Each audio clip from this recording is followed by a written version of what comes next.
And we're back for the fourth and final game. So far, Chase is sitting at 3-0. Let's see if he can close it out. Let's see. Yeah. So in this match, he's sitting across from Peter. Peter playing a deck called Ibrilai, Ibrilai of the Advisor's Lane, an extremely fast deck. And as we look over to the Untamed section, we see 3 Dust Pixies, as well as a Hunting Witch, a Witch of the Eye, a Save the Pack, some opportunity to really have those explosive turns. Now we know that Chase really struggled with some of those explosive turns as Daniel in the last game, and this deck seems to have even more Amber generation. Additionally, it's got that Shadows, and we all know that strong Archon strategy, play a deck with bait and switch, and that's exactly what Peter's doing. He's got a bait and switch in there. He's got 2 Miasmas, as well as a little bit of smaller Amber interaction with an Urchin, with an Adi the Thief. Trying to give us a nice flash of his hand there. He's got that bait and switch in his opening hand. I think he's going to keep that. Holding what looks like 2, and 2. I see 2 logos, 2 shadows, and 2 untamed cards. And Peter's opting to stick with that on the play. And so he starts with that Mother. Such a strong turn 1 play, allowing you to actually draw a card turn, which you are often unable to do. And Chase, with 2 Potions of Invulnerability, playing a little bit of Burst Amber Gen of his own. I didn't even know that this deck had 2. I thought it only had 1. No, we've seen them play it so sparingly and never even used to this point. And that Psychic Bug, he's going to reveal his hand. He's going to see that Oubliette, which is about to hit that Psychic Bug. Or perhaps the Relentless Whispers. And a Bat Drone. Now we know that he's going to have good targets for both the Oubliette and the Relentless Whispers. As he's going to be able to go and take away all that ammo. And he's going to make the choice to purge the bug. I would have probably gone after the Bat Drone. The Bat Drone. The bug. And the Ghostly Hand, going to get full value, picking up that third one. And the Oubliette. And the Bat Drone will be purged. And Daniel, of course, he was confused as well, thinking, oh, I thought that you would have opted to purge the bug. He's not putting a lot of respect in the opportunity to look inside his hand. And that bait and switch, 7-0. He'll take a quick 4 Amber off. And the early decision to keep it in his opening hand, paying off very quickly. Yeah. On only his 3rd turn, he's going to play it 1 card, steal 4. I'll put a bad penny on the table. We'll see if Chase is able to capitalize by bouncing that thing.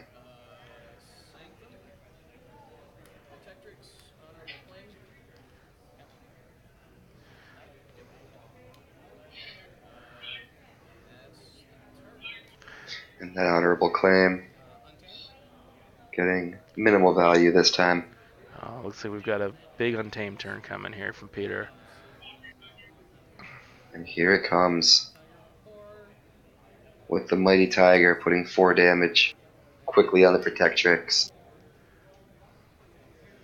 And rapidly posing so many questions to Chase. Say, can you deal with the Dew Fairy? Can you deal with the Witch of the Eye? And of course, if you don't, that Snufflegator will deal with you.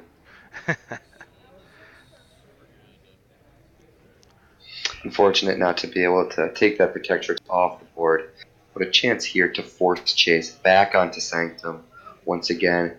And Chase is going to say, I don't care. Does he have the Hebe to answer the Dew Fairy? But at least we can get that Dew Fairy stunned here, yep. And he'll stun the Dew Fairy. And getting 3 cards out of his hand, digging for answers, looking for that second Relentless Whispers, looking for a way to kill those troublesome untamed creatures. And Daniel. Peter. Peter, thank you.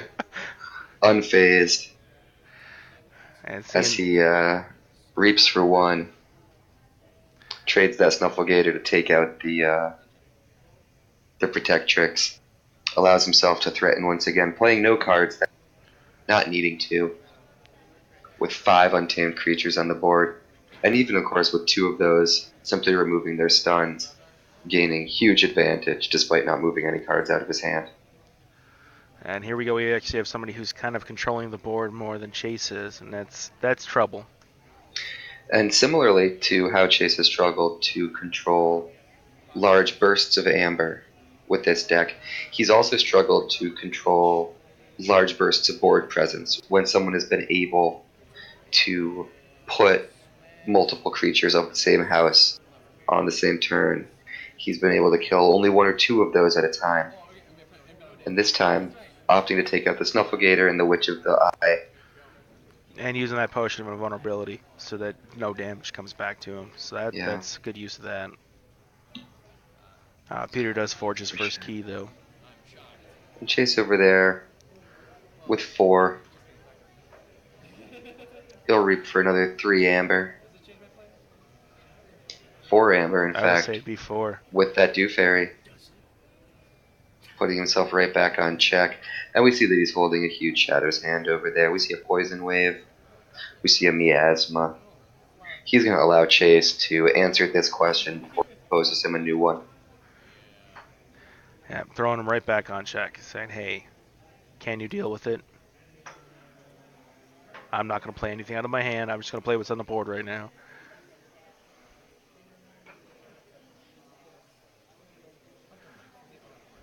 And I mean, I think this forces Chase into going Brobnar.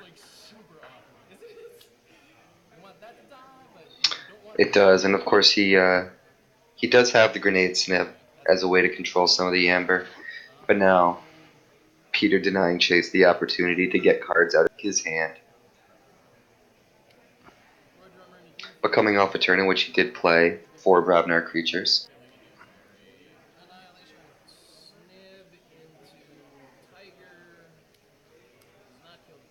And the Snip, of course, not even going to take the Tiger out. He will take out the 2 Amber. More valuable in this situation.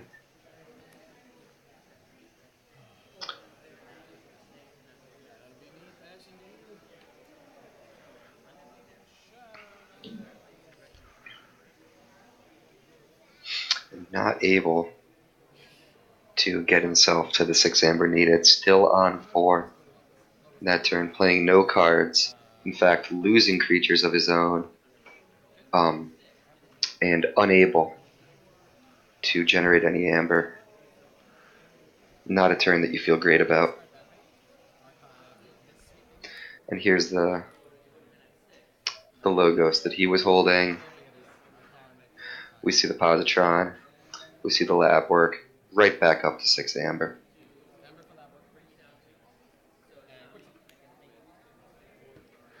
And then throwing a reap down for Mother. And saying once again, can you handle it? Yep, you And stopped me Chase one with turn. Try it the again. Sanctum in hand, looking like he may have the cards to answer this. He'll have the Frankus. He'll have the Terms of Redress. Finally able to generate a little bit of Amber of his own. But still not able to threaten. And much as he was able to stay in the driver's seat, often causing Daniel to respond to his check in the previous round, he's now in the passenger seat, and we see that Peter is going to be able to force Chase to respond to Peter's check over and over.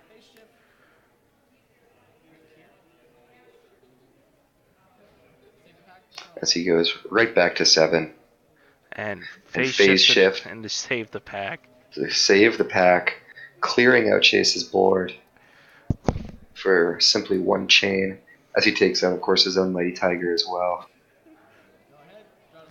Let's see. Did they miss the Mighty Tiger? He seems to have missed the Mighty Tiger there.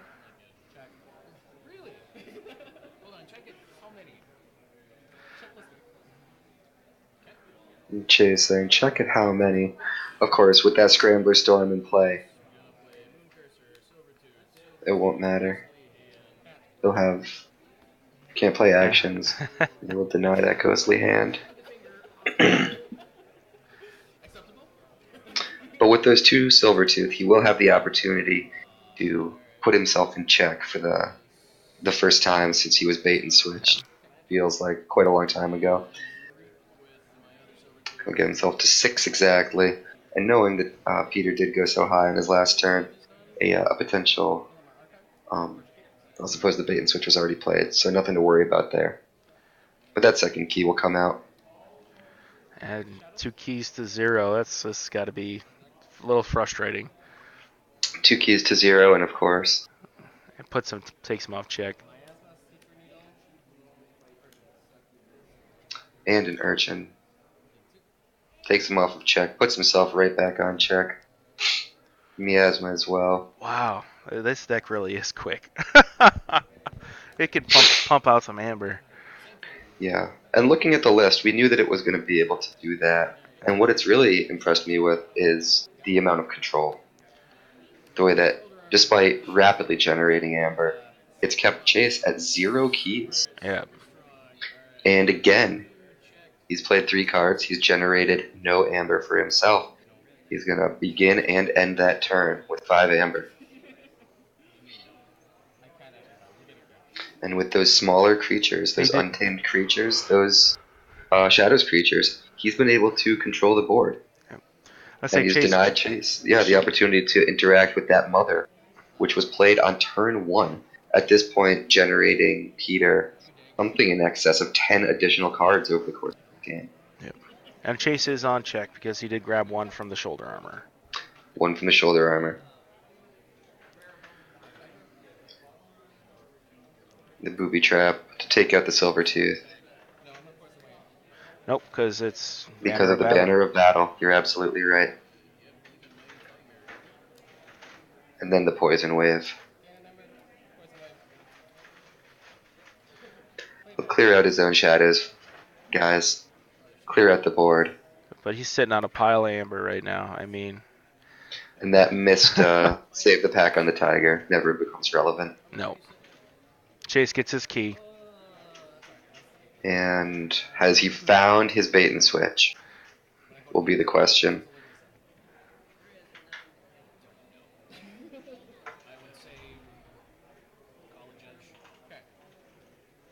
Oh, it looks like he did grab. Looks like an additional card. So they're calling a judge over just because Peter grabbed an additional card by mistake, and seeing what the ruling is. Sure. And actually in Keyforge we don't have an official rule whatsoever. What happens? I know Magic in tournament settings. I actually think it gets brought up in this video. Is that in a tournament setting in Magic, they they're set bait and switch. Your opponent gets to look at your hand and gets to discard a random or a card of their choice. Wow. Yeah, so it's very punishing for a mistake like that. Exactly. And Chase has the bait and switch to take advantage. He has the ghostly hand to follow up, and on 1 turn, taking Peter off of check, threatening himself, and in fact going quite significantly over. And we're wondering again, will Peter have the answers? We've seen his bait and switch.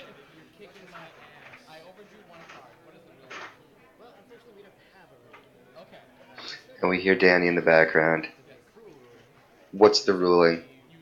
Offering the same advice you did about how Magic would handle a situation like this. And of course, I think we all find ourselves in this situation, and on both sides of it. Saying, hey, I took an extra card, or hey, I think you took an extra card. I've seen people put down the most recent one that they drew and reshuffle. I've seen somebody allow their opponent to choose one randomly to be reshuffled.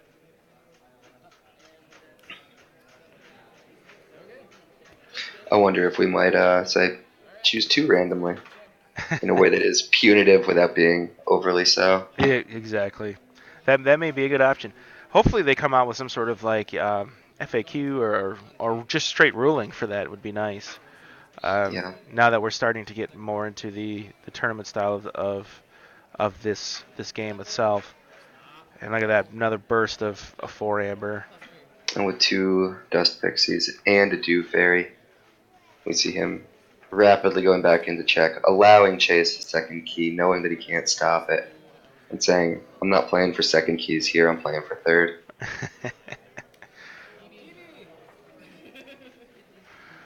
Clears out a Evie will good. take out the board once again.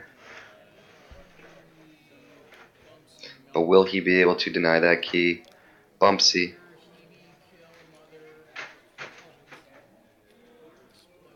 And you get the sense that Chase is simply playing this out. I'll tell you, Still there are 8. it's best way to play it out because every now and then you run into a situation where you think yourself into a victory without even knowing it. And there it And is. You here only got him to comes, 6. you got him to 6 exactly. He extends the hand. Good game. So that puts Chase at what was it, 3-1 for the night. So he 3-1 definitely on the night, picking up 3 chains. To add to the 3 chains he already had, get to 6. yeah. Power level 1, and right around the corner for power level 2. We'll look forward to seeing him at the next Chainbound event to see if he can push this deck into that next power level. That's true. And the actual what was it, the next recording, the next set of recording, will actually follow you on your trek through this last Friday's. So We will, and without giving away too many spoilers, I hope that y'all will come back and check that out. We are providing commentary after having filmed my most recent run. yes. I got the first opportunity to put one of my favorite decks on the table for the first time. It takes advantage of a lot of cards that I really love. And as a special bonus, we'll get to see Andy pop up in this one once again Once again. after a more successful run for you in that event. But thanks everybody for watching. Yep. It's certainly been a lot of fun. Follow us here if you're in the area. Come introduce yourselves. You can meet myself. I'm Sam, Andy, and of course Chase, who we followed through this event. You can see us on Mondays at Gaming Go. You can see us on Fridays at Fantasy Flight. And we Love also talking Keyforge. Love playing Keyforge. I'd say a lot of us are also out at Fantasy Flight on Wednesdays for a casual night. Just kind of get some games in and test some decks and have some fun. So That's right. If you're interested in learning the game, we got a lot of folks that are happy to teach. definitely. So stay tuned for the next round whenever we get that recorded. Yeah, thanks for watching, everybody. We'll see you then. Have a good one.